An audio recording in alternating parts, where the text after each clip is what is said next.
Morning. I am excited to be here. We have Jenny and Mike Caricato, salon owners from Pennsylvania, and Jen Baudier from Slidesdale, Louisiana, and she's also with Pitt University. So thank you guys for being here. Thanks for having us. Yes.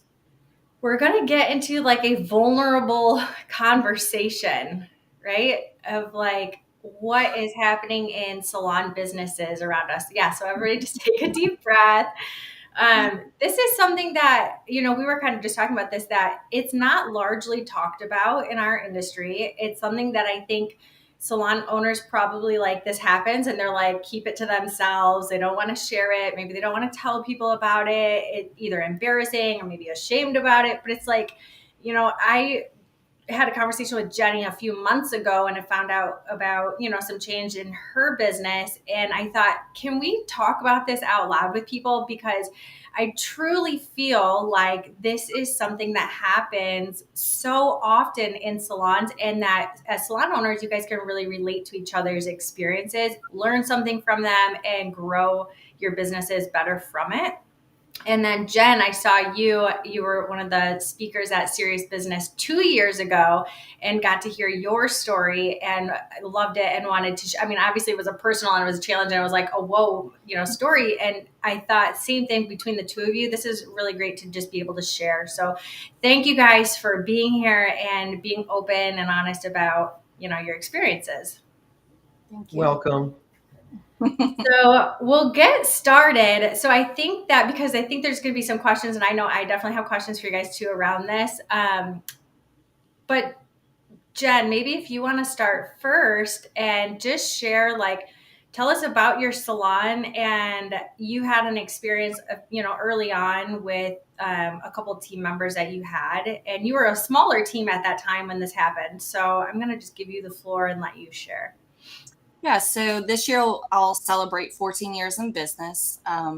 So 14 years ago, I just literally opened in 900 square feet, tiny little box, 2 shampoo bowls, me and one other girl. And we worked in that space for about 6 years. But I had people kind of come and go. I obviously wasn't a great leader back then because I was just doing hair. I was just focused on my guests, and I was young, and I just really was very inexperienced. But I eventually had 1 or 2 people that would kind of stick around, and the 2 of them kind of clicked up, and I started noticing that I wasn't able to retain anyone after that sort of happened. And so one day my salon coordinator at the time called me, and she's like, I don't know what we're going to do. Like, that they're literally just rogue, basically. So I flew back home. I was actually on a vacation and walked into the salon, and they were on their lunch break. And these were 2 6-figure producers as well. So it was like me and the 2 of them, and then the salon coordinator. And I had like 1 or 2 girls that had just hired from school. So I was like starting to train them. And so I parted ways with them. My husband and I had a conversation. I was just willing to like start completely over 6 years in, so that I could get the business that I was really looking for too. So we parted ways. They went and did their own thing. And the 2 people that were a part of the business at that time that were new students are still, part of my business. One of them is actually my business partner now. And 6 months after parting ways with those 2 6-figure chairs, we bought a 100-year-old building. We moved from 900 square feet into 3,800 square feet. We hired additional team members, which several of them are still part of our company today, and added additional services. So definitely walking through that fear of just being willing to just let 2 people go that, obviously they weren't happy, and they weren't serving the purpose that we were trying to do within the business, really allowed us to thrive big time. That's that story. And then there's another story we can talk about at some point. Well, I think a couple of things, and then we'll get to Jenny and Mike's story too, but you have people that have been with you from the beginning who they clearly had buy-in to your company and your vision and the culture and things that you were creating. Like, they're still there. They're still bought in. Like, they believe in it. And where the other people, maybe they didn't, and so you had to kindly let them exit. But with that when you're as a salon owner to get 6 years in, you're kind of just starting to feel like that safe zone, right? You're probably just starting to feel like, all right, we're gonna make it through, and then you made that big shift. So to be able to do that at 6 years in is huge, and also probably scary and unknown and whatnot too. So thank you for sharing that story. Yeah, thank you. Jenny, Mike, you guys want to get started? Who starts? We will likely talk over one another this entire time, so keep that in mind. You want me to start? Go ahead. Yeah, so we are, commission-based salon, opened a little over 10 years ago, 2,300 square feet, leased the building, and then right around COVID time, we had an opportunity to buy the building and expand as well. So we decided to do that, and now 5,900 square feet total, with 42 employees, 29 of whom are service providers. And, you probably noticed, it's not a secret, the post-COVID work ethic has kind of changed a little bit. Instead of that, 5-day, 40-hour week, people want to be home more. They want to be more with their families. So to kind of, we didn't want to push our staff to go and work that 40-hour week if they didn't want to. So we're very flexible with scheduling. They kind of choose their schedule, and, maybe a 3-day, 4-day work week. And, we kind of look at each other. We just added all this square footage, and people want to work less. What are we going to do? So we combat that with hiring more stylists and allowing them to do their part-time, 3-day week, or whatever they like. Obviously, if you should work evenings and weekends if you want new clients, but if they want to be home with their kids and doing their thing with their family, that's okay, as long as they're not complaining about not getting new clients. So we kind of put the ball in their court for working, and then we offset it with hiring more people. We've been very lucky with staff, as far as our core culture. Recently, though, in the past couple of years, we've had to make some changes and let people go, and it's not fun. I mean, I get knots in my stomach. I hate firing people. I'm sick about it. I of course, unless they lie, cheat, or steal, then that's easy. But these people didn't do any of that, and it's just, they weren't fitting, and they were becoming toxic and complaining about everything, and lighting Jenny's phone up 24/7 with issue after issue after issue. So eventually it just gets to the point where, it's so draining dealing with you on a day-to-day basis. I love you as a person. I want you to succeed. I just don't think here is the right place for you. And then you part ways, and you start to panic. Oh, how are we going to replace those dollars? But it'll happen. And it's worth it, because the rest of your staff sees that, money isn't everything to you. And then they work harder and they're happier. And I'll stop talking now. Yeah, I feel like our staff, we try to give them, we love them so much, and we give them I feel like you hear this all on, you give them a ton of rope, you give them a ton of trust, you give them everything they want, a beautiful salon, education, every product they want, great pay, benefits. And you give them, sometimes there's trouble when you give them too much rope. What they do is they hang themselves. So I feel like we don't even fire them. They're firing themselves. They get toxic, complacent. Then they think that they are irreplaceable. They will be the ones that start showing up late. They'll be the ones that like to start your drama. And then I believe that's like what our topic is about. What we're talking about is, what do you do with those employees that one? It's usually one. Doesn't it start with one? Mm-hmm. And it goes on to salon managers and owners. Do we let this person go quickly, or do we let that rotten apple ruin the whole bunch? So yeah, and I don't enjoy supervising people at all. I just want everyone to show up and be happy and do a great job and make a ton of money, mm-hmm. and then go home and share that with their family. But that's unfortunately not how it works. The one key thing is, I think it's very beneficial to tend to it early on, nip it in the bud, as they say, because this stuff festers and lingers. And if you don't address it immediately, whatever the issues may be, they just explode. But easily said than done. It is. Like, I agree. I love these people. I do too. And I'm like, why are you so mean? Why are you doing this? Why? And you have conversation over conversation. I'm going to get real. It is hard. It is hard, you know, and I think it's because I care too much. I truly do care too much and think, oh, they're going to be better. I think the best in everyone. Right. They're going to change. They're not going to change. Would you say that's a personality flaw of you? You are very, you think that you're very optimistic and think the best. Oh, well, I think it's seen as a flaw, but I also think it's a superpower. Oh. I really do. I think that I have so much empathy, so much compassion for my staff. It's actually one of the main reasons of our success is because I am a listener and I do care about you having a great, you know, work-life balance. But on one hand, I do recommend like great salon coaches or therapy, someone like Jen that's a salon coach. Really get help. It starts with the leader, the coach of the whole team. I really recommend that you need to learn how to build boundaries. I can't say it enough. And I think that's something that I have definitely gotten better at. I'm not perfect. But I feel like I'll be the first one to say is I was really weak, especially at the beginning, or had no idea what boundaries even was. Yes, and once you do let that toxicity go, the tremendous weight is lifted off your shoulder, the burden and the salon, the whole feel, the attitude of the staff, like everything changes overnight, immediately. And it comes back to that happy environment that we strive to create. And that's a key too, you know, make sure you're creating the nice environment so they're happy to come into work. And we feel like we do. We truly feel like if you're not happy at our salon, you're probably in the wrong business. Yeah. Yeah, I'd like to add the two that we parted ways with, you know, 7 years ago or however many years ago it's been at this point.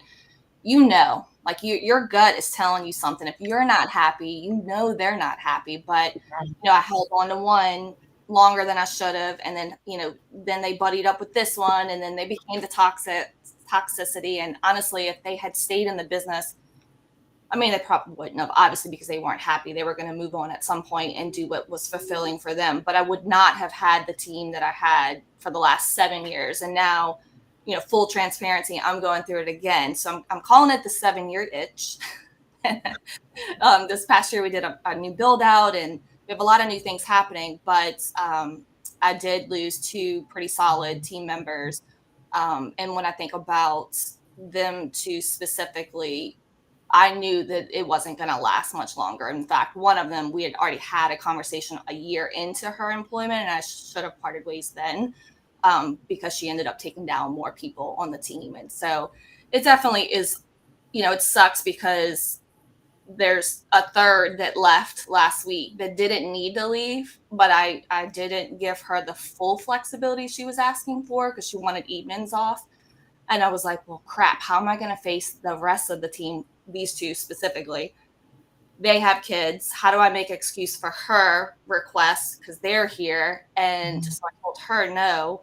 And then they leave, and now she left. And it's like, shit. You know, like I literally, now I'm like, you can have anything you want. They're gone. But we make excuses for them because they were high producers. And I was like, well, we don't want to lose them, you know, like, but the third that left, you know, she minded her business. She was great. She showed up. She was just like perfect. She did hair and went home. She wasn't a leader. We didn't force her to be that.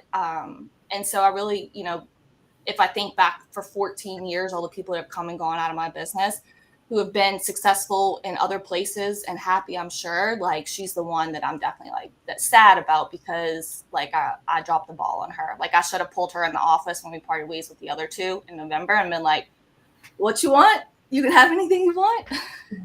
So I think as owners, we need to make sure that we evaluate the people in our business that maybe are holding us hostage and let them go be happy somewhere else, because think about all the other people you're going to potentially lose by hanging on to them. What do you guys think are some of the red flags when, like, before it gets to the point of having to let people go? Like, what are some of those red flags or indicators that show you some of these behaviors that is leading to something like that? And do you also think that when you can recognize those red flags, do you think it's salvageable? Like, do you think there's an attempt in there to like turn things around? I think for me, when they become just unhappy, like with just in anything in the salon, they just like I stopped going into my salon at the end of the last year because of these two people. Like I was just like, I don't even recognize this company. I'm saying the F away. And that wasn't obviously the answer, but I was just like, I didn't know what I was gonna do with one was 200,000, one was 130K. So it was like I just thought avoiding it was the best bet. But they're unhappy. They had been unhappy for like quiet quitting, I guess, probably 6 months prior. I should have just said like, hey, it's time for you guys to move on. You've been here 8 years. Like, I'm sure you want to go do bigger and better things, whatever. I mean, So definitely you went into hiding. me. Yeah, that's like ultimate. Like they were holding you hostage. You went into hiding from that because they were destroying your culture. Yeah. Literally would not. I would like. I'm not in my salon often now, but I literally would not even go pick up mail. I would wait till they were like before because they were just so unhappy, and I was like, I didn't know how to fix it. And you just know when they're unhappy in life, also. Like when you're in one-on-ones with them every month, and like they're just crying because of everything that's going on in their personal life. It's like, you're not happy here. Just go. Yeah. What kind of relief does it bring though after the fact that you're like, okay, I can go back into my salon and I can recreate the culture that I, envisioned it to be, and it's a different setting.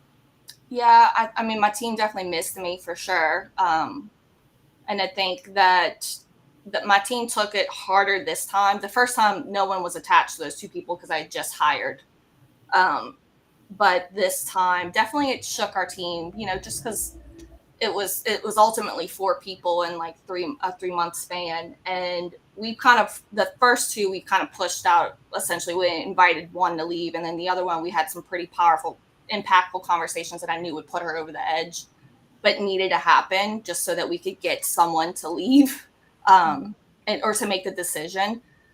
And there was definitely, it took probably about a week or so. And I think after that, we just kept checking in, and right now, we're just really focused on building connection. There is a sense of relief that they were gone, that, even though it hurt for a second. Yeah.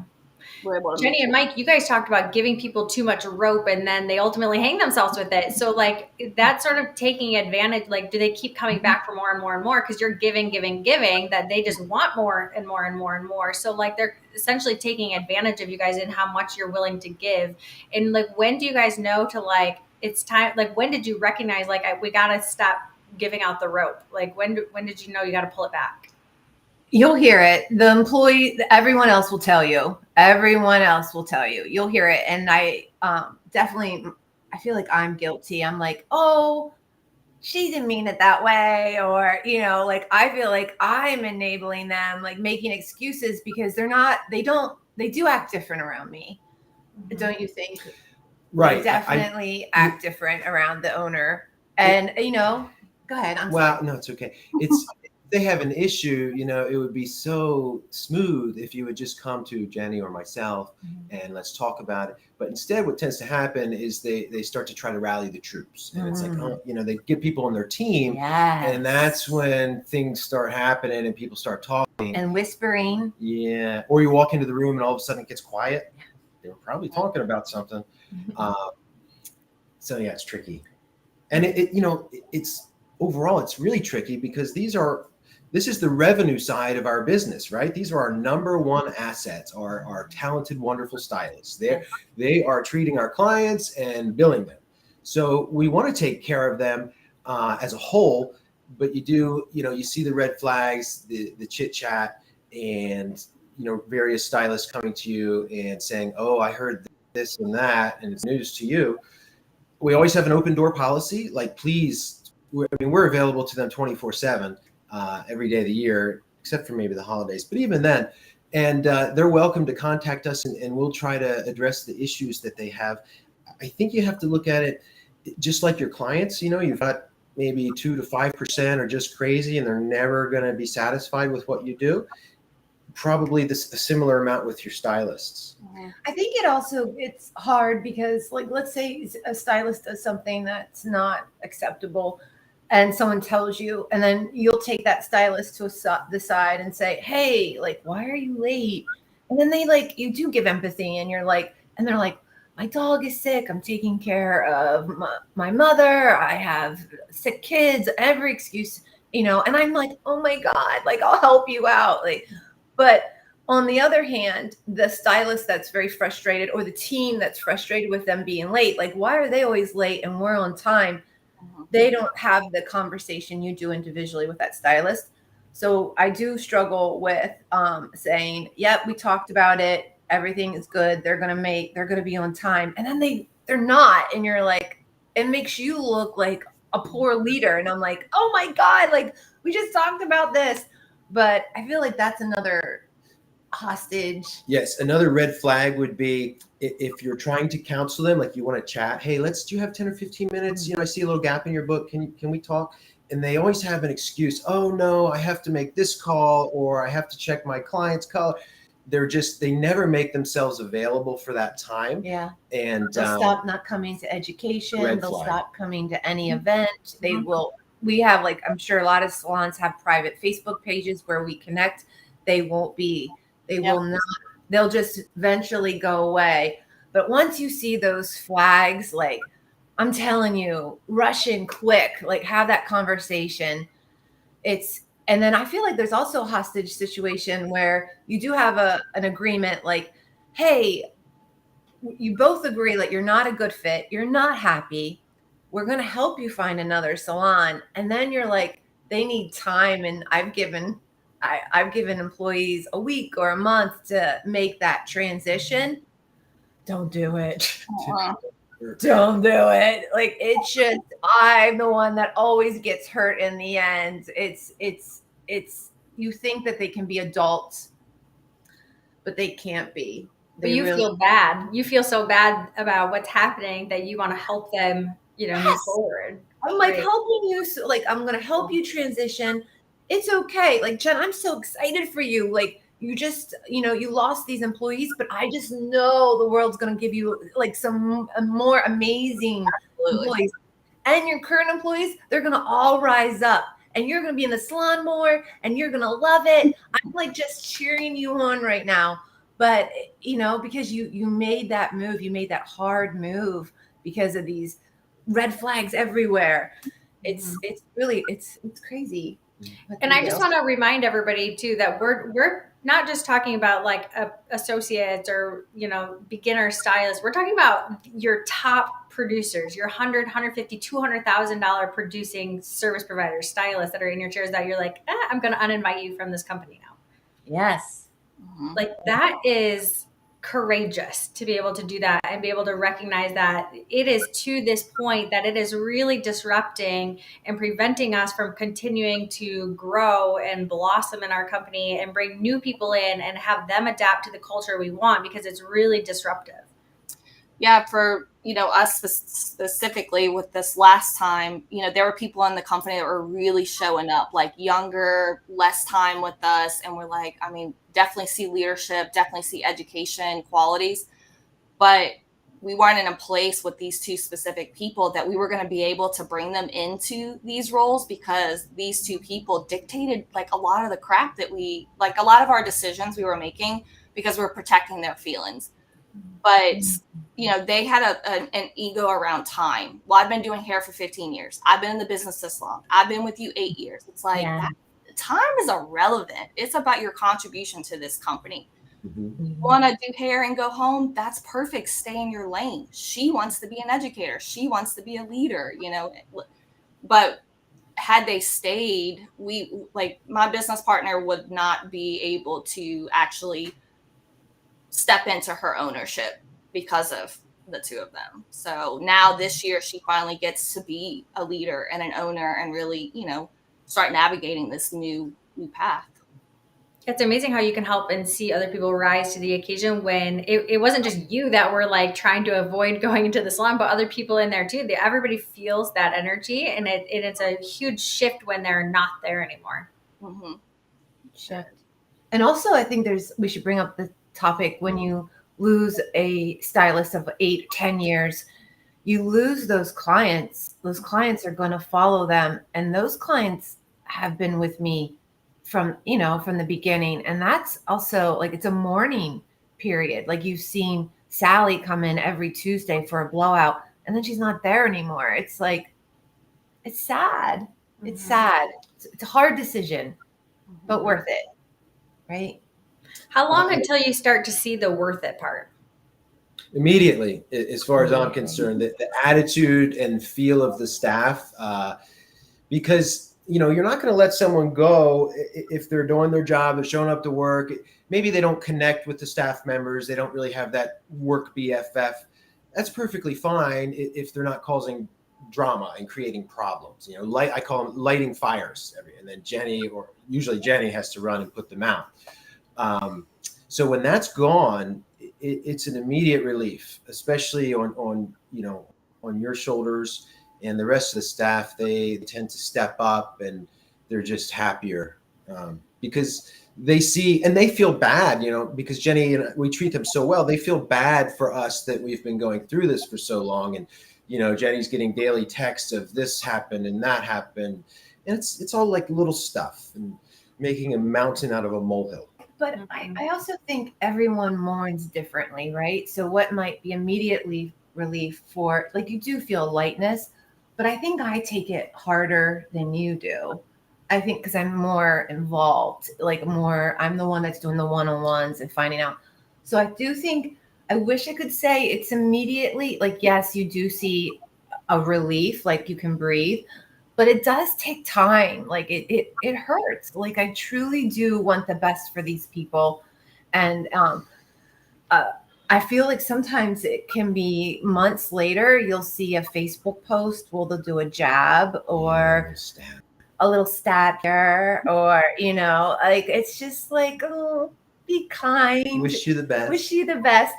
But don't make me out to be like a robot without emotions. No. I feel bad. I said, my stomach gets like, I hate firing people. When I do it, I typically immediately have to take the rest of the day off and find a cocktail to kind of just calm my nerves, and then get a good night's sleep, and the next day start fresh. Yeah. It's draining. It's not fun. Like we both, we want the best for people, but ultimately, if you're not fitting with us, I'm sure there's a fit somewhere else for you. Yeah. And I also like to think like I'm holding them back from where they're supposed to be. Yeah. So, I think that, I'm sorry, you go. No, but go ahead on that. So, I am, I guess, more noticing, and not that I didn't know that it was there, but how unfortunate it is for us to build like these long relationships with people, and they feel like they just have to like leave and cut ties and never speak to us again. And it's like, we helped you for 8 years. Like we were part of your growth. Like if you're ready to move on, just sit down and say, hey, thank you, but my time has ended here. And I'm so appreciative of my time here, but they don't go out like that. They go out and they got to tear you down and say some nasty things. And then, and maybe it's like we've done that as an industry, and like maybe the three of us get to figure out a way to change it. Yes. Where it's like, let's just talk about it. Like, just say, I'm ready to go out on my own, or I'm ready to go to a salon down the street, or whatever. I don't know. And I haven't been able to do that in 14 years, but I, moving forward, want to make sure that my team, it's like, just let's just talk about it. Like, just tell me. It doesn't have to be this awful breakup. Like, I've known you for 8 years, 7 years. Like, I don't want to not, like, they block you on Facebook and unfriend you immediately. And it's like, what?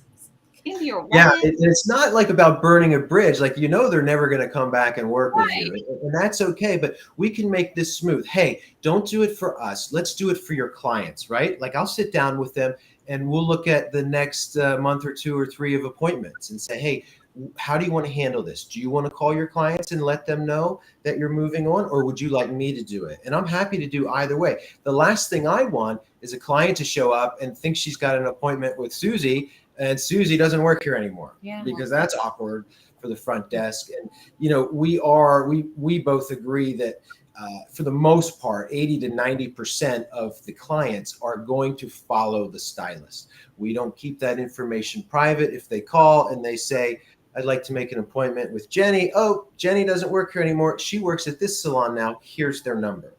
You know, back in the day, you didn't do that. You just played dumb. You know, that was when it was the yellow pages. But I don't think many people still do that. Oh, Like, we're different. You'd be surprised. I think some people still do that and play dumb and say, "Oh, she doesn't work here anymore, and we don't know where she went." We're We not do. normal. so that's We're not really putting I'll your be best word. Like I think it's not hard to find people anymore. Back in the day, it was the yellow pages, and now you can just go on Instagram and find anybody right away, see where they're working. So you're not doing yourself a favor, in my opinion. And I think clients actually appreciate it. And then let's say something happens, they don't like their hair, they want to try a new stylist, they're calling you. Jen, what do you call, do? We call every guest and invite them to stay with the company. Obviously, if they want to leave, we don't own them. I mean, their Instagrams and their stuff is all over our website, so they know where to find their stylist. If they choose to go, they go. We spend a lot of money, you know, marketing and building the stylists and training them. We hire right out of school. We don't hire seasoned with clienteles. So we want to keep them in the brand for sure. We also share guests, you know, when someone's not able to make it and they're sick or maternity leave, like we take care of each other's guests. We blow dry for each other, we shampoo for each other, we apply color for each other. So it's a little bit of a different culture. We're team-based. We're also team-based pay. Or hourly pay. So I think there's a different side to that. But our number is definitely 50% or more stay in the business with us. Oh, that's great. That is good. Super. Awesome. Is there anything, if there's salon owners that are watching or listening that are like being faced with this challenge today and thinking, I'm just going to keep these people because they are bringing in the most of my money and I'm scared my business is going to close. What kind of advice would you share with them? Think about what you're losing by keeping them. Way more costly, because I definitely might have kept 2 had I just parted ways with the other 2, or even maybe 3 had I parted ways with the one that was with me only a year in and I knew. I think if this comes to you, the first thing is I want you to step back and look at yourself. I really, truly do. It starts with the leadership, the coach, the salon owners, the management of the salon. Why is this allowed? Does this keep happening? I feel like start with you. And then second, I really believe, so we have how many employees right now? 42. So we have 42 employees. I always say protect the 42. I have to I actually wrote that on a Post-it and put it on my mirror. I have to protect the 42. And sometimes I have to let go of that one to do it. And then it's so powerful. It's it's going to be hard. It's not easy, but it's so powerful to protect the 42. Yes, which you might have to come up with a different saying because that number fluctuates. Maybe 43. So don't get that on a T-shirt or anything. I will just post it. Yeah, I think it's important to know your numbers too, and see like what percentage of revenue am I about to send out the door. Now, with that in mind, obviously the success of your business is paramount, but you have to let that go at some point because you can't treat people differently just because they earn a ton of money. Like if you saw the numbers that what we had to let go, recently, it's frightening. It's shocking. But you know what? Your business was open before that employee, and your business will survive after. And maybe that'll create some space for another superstar that wants to come to work and isn't creating problems. I definitely agree with you, Jenny, with the leadership part.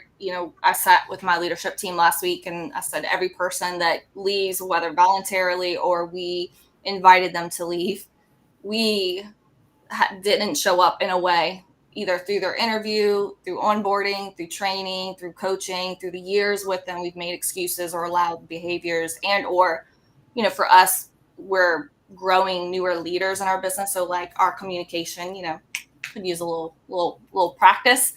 And so we just get to learn from it for sure. Definitely. I feel like I mean, this stuff makes me cry, but it's like when I feel like I let my team down. Like, why didn't I see these red flags? I mean, I saw them, but why was I making excuses? Why did I allow this to happen into something? We love our business. We love everything about it. We don't want any toxic, nothing in it, and we have to protect it. And the answer is because it's unpleasant. It's not fun to deal with. It's like, one of those, it's like taking out the trash. You just got to do it. Yeah. Get So it done. I promise this year, it's going to be our year. I'm going to be there for my team, and we're going to be stronger than ever. I can just know it. I just know it. It's going to be great. Well, and everybody just can show up as their best version of themselves anyways. And as salon owners, everybody does their best to do that regardless. I don't think any salon owner walks into their business thinking, how can I get rid of a few people today, right? Like, nobody wants to do that.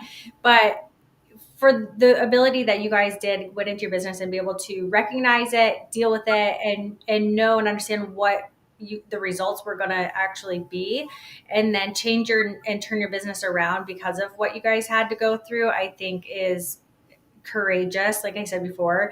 And I think it gives other people maybe in the same situation the ability or that strength, or knowing that they're not alone, and that other people are going through things like this as well, and that it is something that you can get through. It is something that it can be dealt with. You don't have to feel like your team is taking advantage of you all the time. You don't have to hand out the world to your people and give them all of the pennies in the bank just to make them happy, right? Like, it is a team collaboration, and you're running a business at the end of the day, right? So I think that's all you can do is just show up.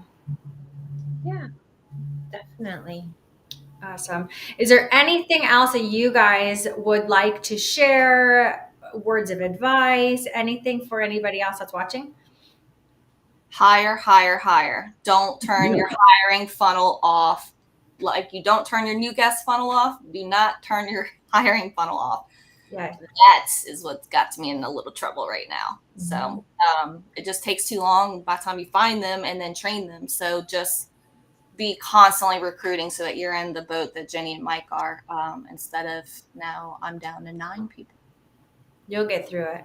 That's okay. I agree with that 100%. And now Jenny doesn't so much. She does that whole hire slow, fire fast. And I'm more with Jen, hire, hire, hire, because I feel like, first of all, accept the fact that you will make bad hires. It's going to happen. People can trick you in an interview. They can definitely, and they can trick you during that honeymoon phase when they're super happy and positive, and they're staying late for extra clients and all that good stuff. It goes away.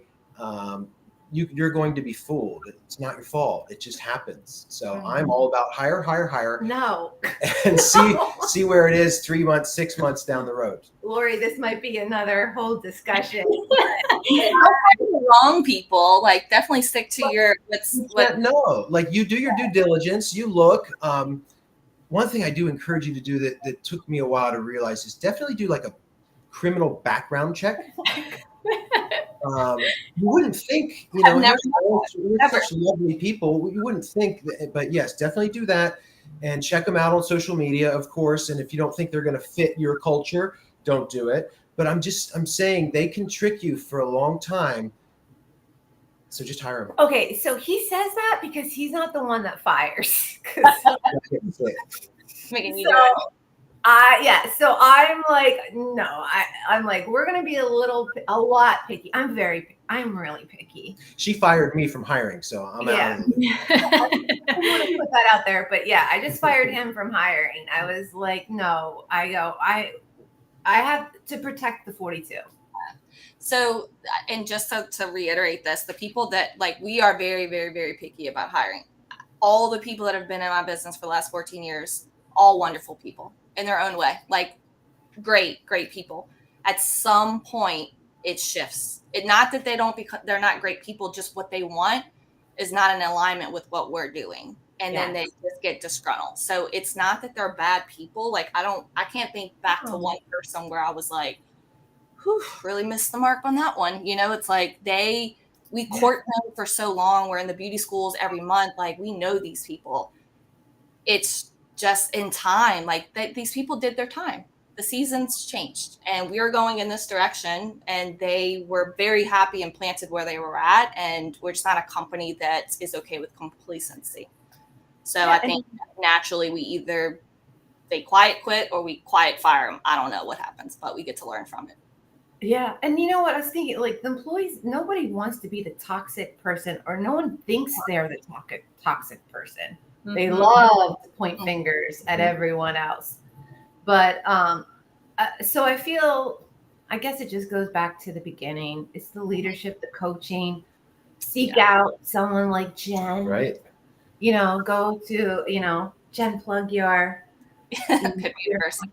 your university. I really do believe in that. Just really keep educating yourself, as salon owners and managers and team. So we all need help, and it's always shifting. How we're running our salon isn't how we were running it just last year. It's constantly changing. So I feel like there's been more changes in the leadership and how you run your business than actually in hair. I mean, I feel like we haven't had anything new or exciting with foily lights, teasy lights, but like it's all really kind of still like, but nothing too drastic there. Right. And, for us, a big key attribute is hiring with low ego.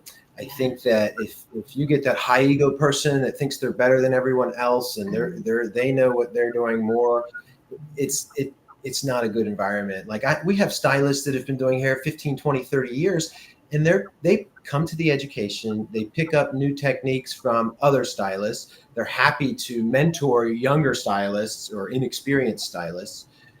They create that team environment that you need. And so we're big about low ego. Yeah. In management as well. Yes. You have to, you're a servant, really. I mean, you're serving everyone. Yeah.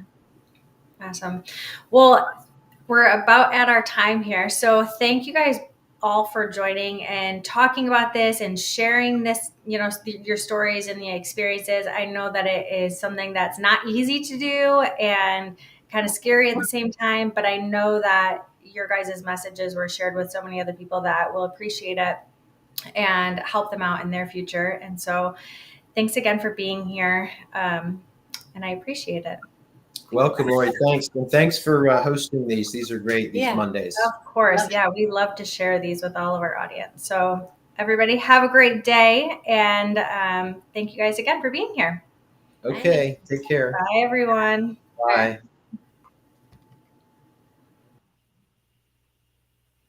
See you, Jen. See you later.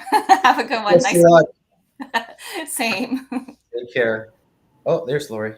Are we talking? Because I want to catch up with Jen in like 3 months and see how she's doing and have another video call. See, and live. Yeah, we need to get off of here. Right. Yes, I would love to. And stay connected. Okay, we're still on it, and my screen is. Hey guys, we just exit because I can't close it out. My screen's not letting me close it out. So we'll just all hang up. Okay. Will do. Thanks, guys. Bye. Bye.